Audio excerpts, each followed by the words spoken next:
everybody, Fernando Ribeiro from Moonspell. Fernando, thanks a mil for joining. How are you, mate? My pleasure. I'm doing fine. What about you guys? Doing well over here. Well, Fernando, you're about to release the re-release of Under the Moonspell on your label, Alma Mater Records. Well, it's been 30 years since the release of this EP, the most black metal EP in your band's history. So I want to ask you what memories of that particular era you have. What was the spirit of the band and you personally back in these days, those old days? Well, I mean, it's definitely hands down nostalgic. I think that the beginning of the '90s were really important for this kind of underground extreme metal music, and it was times of discovery. Of course, we were very naive. I think the problem with Moonspell back then is that we had the ideas, but we didn't have the musicianship, to go and record them. And also in Portugal, there was not a really cool or accomplished extreme metal scene.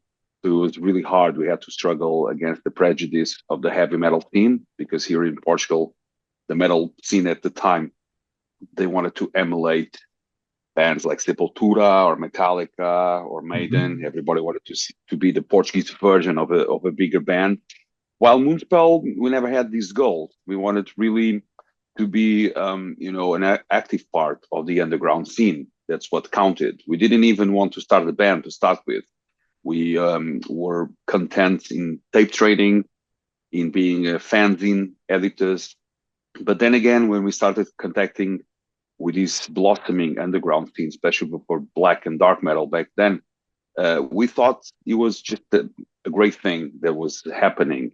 I think for me, there's three periods that are really important for heavy metal, for the heavy metal scene in general, which is the end of the '70s, when bands like Led Zeppelin, Black Sabbath, Judas Priest started, and then the '80s, obviously, when all these bands come to be really big bands.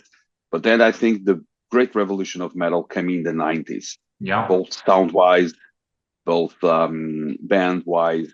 A lot of bands showed up. And now I don't know because I'm too old to be a part of the new scene now. I'm just an observer. So I have great memories. I think it was hard times, but it was very daydreaming. I mean, we didn't care about anything else than being in a band. Really, we didn't care about alcohol, drugs, girls. I mean, obviously, we were young people. Of course, we did these things too, but the priority was set in a band. But honestly, we didn't have the goal of being like a big band or a famous band or important even in the metal scene. Back then, we just wanted to count, to make it count with our friends, to have a Portuguese band that could be, liked and loved by the underground scene. And we felt we didn't have anything like this in Portugal. So we just rolled our sleeves and made Morbid God and then Moonspells. And since then, we were being busy with the band almost on a daily basis. So it was like it grew out of proportion back as well, if you think about it. So I guess at that time, that particular time, everybody looked at you in Brandoa as the weirdo guy, the strange guy, wasn't they? Well, not only in Bordeaux, they call me Bruxedo. Bruxedo, it's like a witchcraft, because I was very, very tall for my age. I always dressed in black. I had these medallions, had these rings. I studied philosophy, so Mhm. I was not an antisocial person. I always rejected those black metal cliches. I think actually all these cliches went too far. It was one of the reasons why Moonspell also deviated from black metal, was that when we did the albums and when we did the demos that we are re-releasing now, we thought we could have a black metal done from the south of Europe. But back then, the scene in Norway, especially, was a very fascist, very Yeah. xenophobic. We got a lot of death threats. We got a lot of shit from them. when we did Wolf Art, we said, well, there's more into the world than these fucking assholes. So, and this fucking music. So we decided to expand. But I always loved black metal. Most of my some of my favorite bands are definitely black metal bands. My favorite band, the band that most influenced us back then was Bathory, Yeah, and we great band. were lucky enough to meet Quarten in person. We were one of the few people in the scene still alive that met Quarten here in Portugal and almost everywhere else, because he was a very skilled person. He didn't go out, he didn't play live, but he came to Portugal to promote his album Hammer Heart. And we were just getting started with Morbid God and Moonspell back in 1990. So he inspired us a lot. And he was a very different person already back then. He was not like this black metal leader that everybody thought about it. He was already doing something else, inventing other kinds of stuff like Viking metal, for instance, with his amazing album Hammer Hearts, and that was the kind of person we wanted to meet. But yeah, it was not only us. It was it was a weird time. I still 30 years after, I never thought about it until very recently. To be honest, I think that I always live the present with Moonspell and a little bit the future. And even though I knew from people telling me, and obviously I'm no fool, that we had a very intense path. That whenever we arrived to a new country, whenever we arrived to a new city, everybody had a story with us. Like I listened to you guys in high school. I know I met my first girlfriend listening to any album. So Yeah. when Moonspell itself came to 30 years old in 2022, when we did the tour and when we did also the big shows here in Portugal, Lisbon, and Porto, Think. I Yeah. thought more. I thought more about our legacy. That's why I decided, to invest a little bit of my time and my knowledge to make this available again. And it had to be me, because I'm the only guy remaining from the beginning. So we formed the label. This was a project that we were slowly and surely making it, because we had to claim all the rights. We had to collect all the stuff.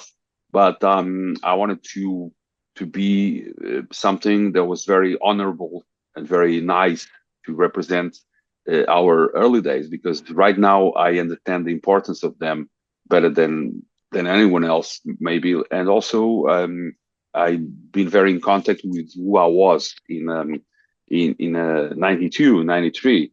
Yeah, and Yeah. believe me, I was like really not, getting in a room. Everybody was looking at me. Even in the university, people were very conservative. Some of them were very amazed as well, because sometimes the forbidden fruits attract people. Yeah. So yeah, those were intense times, to say the least. Yeah, good things and bad things. Yeah. Yeah, yeah, I know. Both Ano Satanai and Under the Moonspell are very inspiring materials because they have a lot of diverse musical styles. You have Spanish flamenco there, black metal. They were interesting materials, I mean, for Moonspell. You are going to re-release these new re-releases by your own Alma Mater records. So, can you tell me a little bit about your own record company? Yeah, I mean, as for the music, we always try to incorporate a bit of our culture too, Yeah. because that was very important for metal. When you listen to, where black metal is coming from, especially from the Scandinavia, especially from Norway, they all these scream, snow, church burning things, and we wanted to show that black metal could be played with different roots, different ways of also serving a style. And that was why we called it black metal from the south, or southern black metal. Also, Alma Mater Records. It was a project I was thinking about because Moonspell has a lot of experience. We've been always ruling our career. We self-managed. We always took every decision that we could take in our hands and all the work too. In 2016, I thought, well, why not, form a label, and why not use this experience in our favor in order for Moonspell to be better served, and also for our fans to have more quality products and things that were out of print. And I think the first trigger was that, in 2016, we were approached by many fans, hundreds of fans, saying, I can't get Antidote on album, I can't get Under the Moonspell on album, I can't get the early days, I can't get this, I can't get that.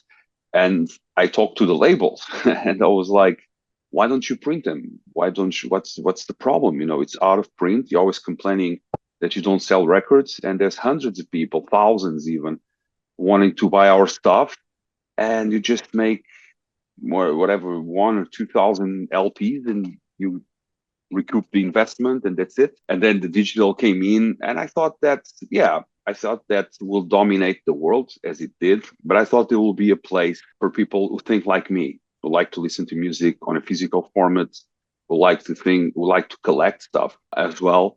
So I decided to put this philosophy behind a new label that I called, obviously, Alma Mater Records, which is very emblematic for Moonspell. So the first goal was really to distribute Moonspell in Portugal, because we were in Universal, we were in Sony, multinationals, cool people, but sometimes we didn't speak the same language. You know, I was speaking Chinese to them, and even though they had metal bands, sometimes I had to wait too long to make things work. So I decided to go independent, and we did that. First album we did that was 1755, the album about the earthquake, and it became the best-selling metal album in Portugal. And we were very happy because we did it ourselves. We put it on the shops, we did the mail order, we did the promotion, the marketing. So taking care of Moonspell was, in a proper way, was definitely the main goal. And then the second thing we did was to look at the bands that have inspired us and see what was not available in the scene, and try to reach the bands and try to reach their labels in order to re-release those records again. That's why I invite people to go to almamaterrecords.com, because they will find there re-releases under a series called Underground Majesty that releases the albums from other bands, namely Tiamat Cloud, which is an amazing album from the 90s.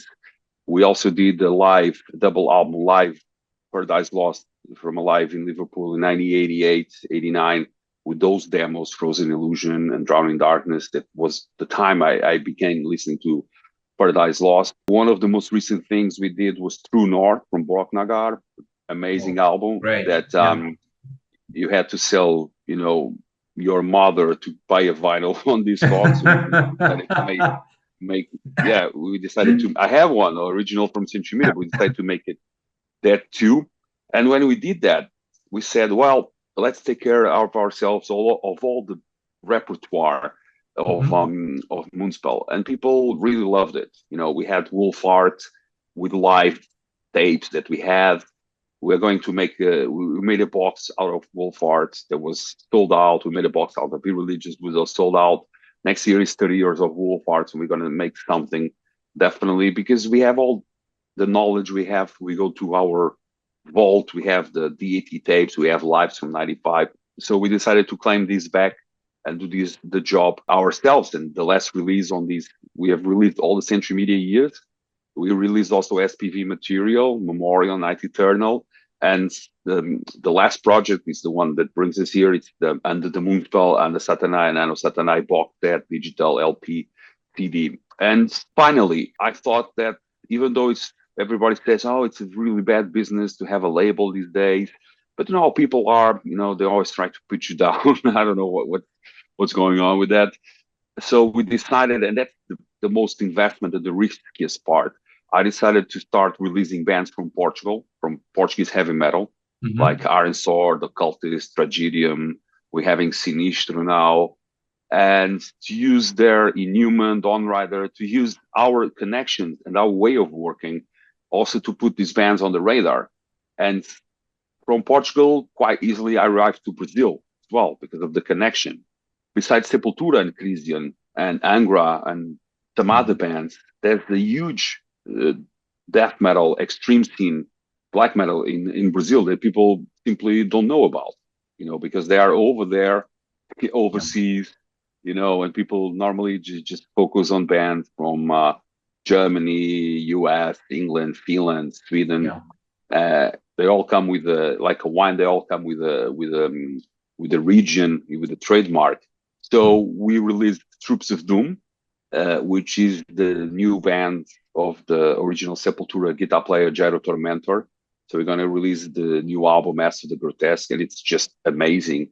So right now we are going to go on with Moonspell, with these bands, more Portuguese bands coming our way, compilation coming as well with all, and also on this compilation we want to put metal from Brazil, Portugal, and Africa too. Because we are so close to Africa, and there's such cool bands over there in Angola, Mozambique, etc., that we want to specialize on these.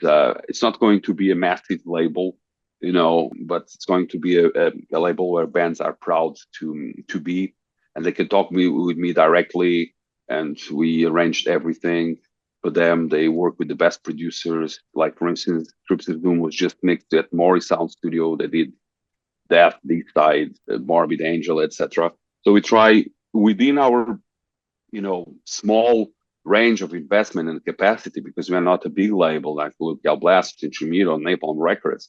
Even though we do business with them, I think we're doing a really competent job for these bands, and hopefully I'll bring something into the metal scene as a reward to all the great things that the metal scene, especially the extreme and the underground scene, has given me as a musician and as a person. Okay, got it. So your last studio album was Heritage back in 2021. So are you planning to release a brand new record for this year or the upcoming years? No, not this year. I mean, Mhm. we're thinking about it, and Okay. it's a very, how can I say, it's a very important but very difficult question. Right now we are doing, I think we toured so much and we did so many albums up to Hermitage in 2021 Mm. that I told the band we really need to take a break from new music. Not that we're doing something wrong, but I want to let it flow. We need more years, more time of inspiration. I don't want to get trapped in the cycle of new album, new tour, New album, new new album, new tour. tour. Yeah, that's And exhausting I sometimes. think Yeah. most of our bands and most of our friends in bands, they complain about it and they are trapped in this. And it's addictive because then it gets, like just a business. And they all have managers and they all are great bands. But when they look at us, they say, you guys just do whatever you want. I say, yeah, you have to pay a price for this.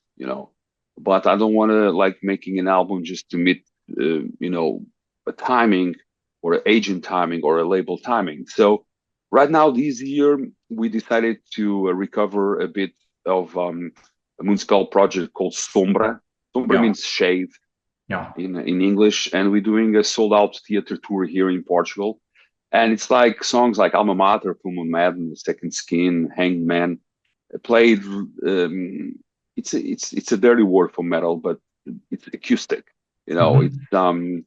It's with a string trio, two sopranos. So we're doing this tour, and we're gonna record it live. And we're gonna also release it as an album. I think what's more similar to this was what Opeth did with Damnation, like Yeah. 20 years ago or something like that. Also, we're having a really big show here in Lisbon. At, I was going to ask you yeah, about that yeah, show, the concert with the Sinfonietta de Lisboa in yeah, Teacher. yeah, yeah. I mean, they called me up, and I was like, well, it's a huge venue. We never headlined in a huge venue like that. That's the venue where Metallica plays in Portugal, or Aussie. So I said, well, I'm not the guy that wants to turn his face to a challenge. So I said, well, we have to do something we never did. And even though we had a lot of offers from Mexico, Bulgaria, Spain to do stuff with an orchestra, we decided why not start in our own country. So it's not acoustic, it's just Moonspell live together with the 45-piece orchestra. So it's going to be That's big great. and really epic. And we started working on the arrangement now, and it sounds really, really powerful. So we decided to use 2024 as a buffer year, also to be able to have time to have these projects. When it comes to new music, first I have to answer myself the question: do people care about new music, or it's just the band that care? I don't have an answer that allows me to make up my mind yet, because now Moonspell is at this stage. We did a lot of music, we did a lot of different music. and we could live from our legacy for the next years. We can do Wolf Art tour in 2025. We can do an Irreligious tour in 2026, and so forth. We could do a Scene tour in 2028. But we love to do new music, but we have to wait because I don't think we're gonna have a new album before 2025 or 26, even. And it's something that we are really talking within the band. I wrote a lot of lyrics. I had a lot of ideas. I threw them out. I picked them up. So it's this kind of process. So and why? Because it has to be a really fucking special album. You know, it cannot be automatic pilot. Yeah, It cannot be about like the a same machine. subject. Yeah, you don't have to No, do that. no. I mean, Mhm. that's not what you should do in the scene. In the Mhm. scene, you should go along the flow. Like, let's make a new album. Let's get a new tour, and people will follow along. But I think this time around, we're gonna take our time. I think we bought our time, and it was very pricey. So this time around, I think new music from Moonspell only late 2025 or 2026. Yeah, to be honest. Okay, got it. So regarding that particular show in Lisbon with the Sinfonietta Lisboa, I think that it's an act of justice for the band because your band in Portugal. I mean, there are some metalheads that love the band and some metalheads that do not love the band. So I think that's, as I said, an act of justice for your band. Do you see it that way? I don't know. I try not to think about those terms when it comes Hmm. to Moonspell, because even the other day we get some criticism of for doing the acoustic. We grew extraordinarily big in Portugal. No other metal band has the history or the importance of Moonspell. But it seems that this is more of a big deal for people than for me. You know, I think it just happened. I think we just were lucky. We had talent. We especially what separated us from the crowd of the other bands was that we made original music, and we thought our own thoughts, and we had our own ideas. And since the beginning, we are used to this love and hate from Portugal. But we worked so hard in Portugal, and we came so far in Portugal and in other countries too, that it's almost impossible to deny our worth and our existence, especially ourselves. Sometimes we don't believe it too. It's not like we are counting on everything to be sold out, on everything to be just happening. No, we work hard for any date that we do, small or big. It's a struggling band, so it doesn't really matter. And also to criticize Moonspell or to criticize myself, because I'm the singer and the Yeah. so-called band leader. So you get the flowers, but you also get the thorns. It's just absurd, because it's like criticizing the guy that drives the bus. The bus will ride on and until it stops. Indeed. So I never think about these.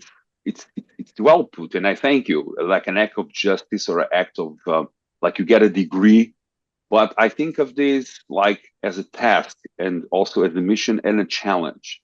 And that's why I said yes, not because I was thinking everything is going to be marvelous and okay, and it is in the end. But the way to there, it's very painful. It's a lot of work. It's very stressful. But that one thing doesn't exist without the other. And it's not even a question of proving something to anybody, to ourselves or to the crowds or to the promoters or to the system or to music.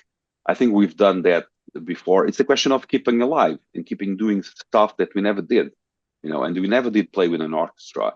And for me, my focus is to go on stage and to fucking rock to it, and to listen to our songs that we always made with virtual orchestration and keyboard. Sometimes we use real strings played by real people, by real wood, by real horns. Sometimes, I don't know if it happens with other musicians on interviews, but I read a lot of interviews and I make a lot of interviews. Yeah. Sometimes we are just talking about anything else than our love for music, and that's the only thing that keeps Moonspell together.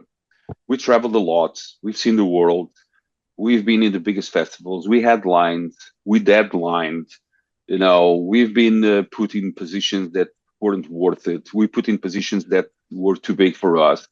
So, I mean, in 30 years, a lot of stuff happened. And the only element that sometimes stops us is just saying, well, we had enough. It was a really, really good ride. So let's do something else. I write novels. I have the label. But still, even about the new album, the new shows, I think it's our curious mind that leads us. So all in all, I'm not even scared or I feel praised. I'm very curious about what's going to happen on October 26th. And if it goes well, we have another show to present to our fans that we can take anywhere in the world, really. And we already have some people, especially these countries we do the best, Germany, Mexico, some of the East, they really want, some of them are actually coming to Lisbon, but some of them want to take this show to their countries too. Mm-hmm. Yeah, yeah. So Fernando, as you said, you always tour a lot. So regarding touring, I know that you're an accomplished writer. So I want to ask you about which authors, which writers are you currently reading on tour? Which authors would you recommend? Portuguese authors or not? I'm always reading. Let me just check here what I'm reading now because I don't remember the name, but it's a great. I think he was born in Romania. Right now, I'm reading Benjamin Labutut. I think he lives in Chile now. Mhm. It's called the Maniac. It's a great book about physicists and about the curse of intelligence and how it gets like really where there's this fine line between being very brave, very intelligent, especially if you are a scientist, and madness and being a maniac. So it's a great book. Well, one of the authors I'm reading the most, it's Jonathan Littell. Jonathan Jonathan Little. Littell, Yeah. yeah, he has amazing books. I really like his old history. I read a lot of poetry as well. I read a lot of the classics like Kazantzakis, Goethe, you know, Gabriel Garcia Marquez, Yeah, a great lot author. of South American Hmm. literature, and in Portugal, Saramago, Lobo Antunes, Pessoa. Actually, I'm always reading about stuff. Really, I think that books are my happy place. Some people say, well, when I'm surfing or listening to music or skyrocketing from an airplane or shooting or hunting, they always see these as their happy place, their happy activity.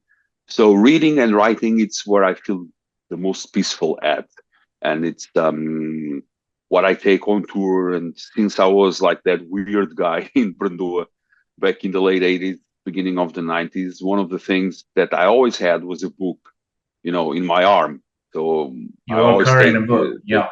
Hmm. take books everywhere. And yeah, I like to write. I'm writing my fourth poetry book in Portuguese, and I'm writing my third novel in Portuguese too that is coming next year. Yeah, Oh, so great. it's a great hobby for me. Yeah. Yeah, and I think that you have some contrast, some balance.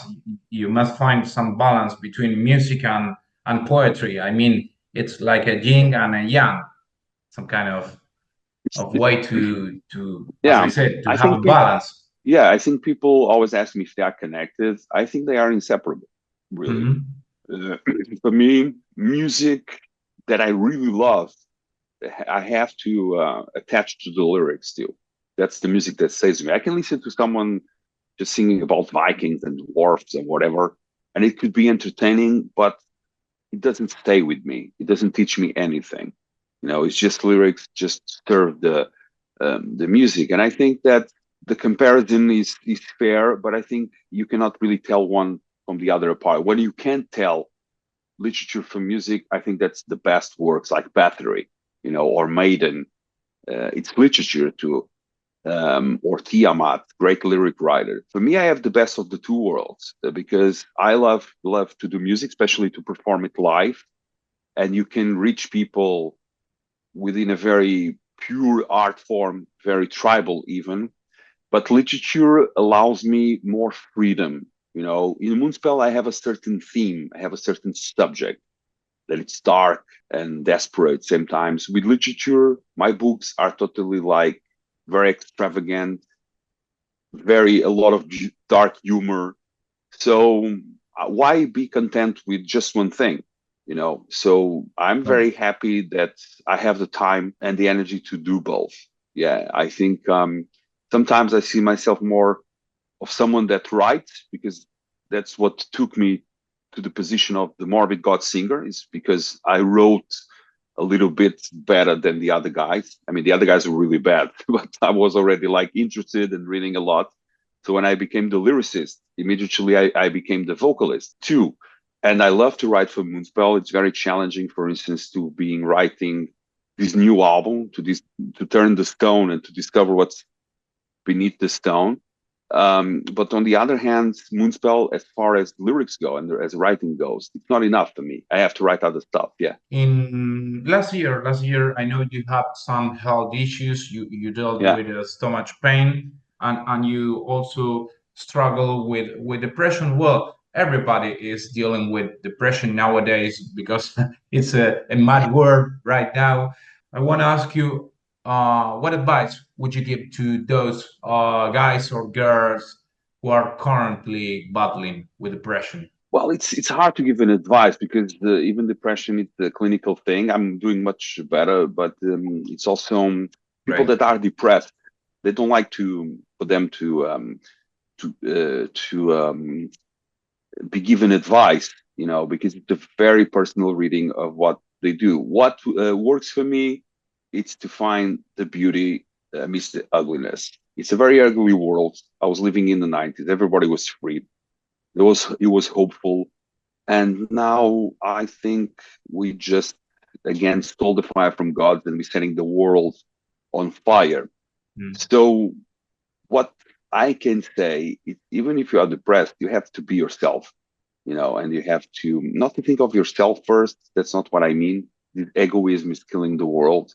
But I say that search what makes you happy. It can be a very simple thing. It can be sunsets. It can be a Moonspell record, or it can be a Catatonia record. It can be a pirate metal record. It doesn't matter.